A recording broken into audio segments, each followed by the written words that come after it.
जान तड़न भाई, कल ही हमारे साथी एगो ऐसा घटना हो गई है।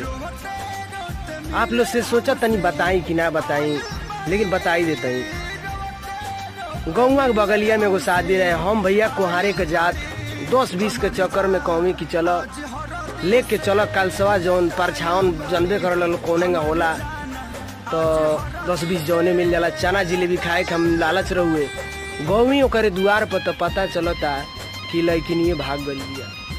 अरे जब ओके भगई के रहे तो 2 महीना पहले भागा रहते रिश्तेदार दुआरे पे आ गए बड़ा सब, बेचारा रोवत रहूँ सब। हम कमी सारे थे कहाँ आ गई।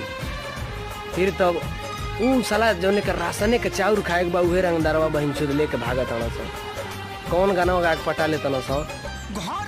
पगली के भइल बाटे पागल के दासा, ये पटावत न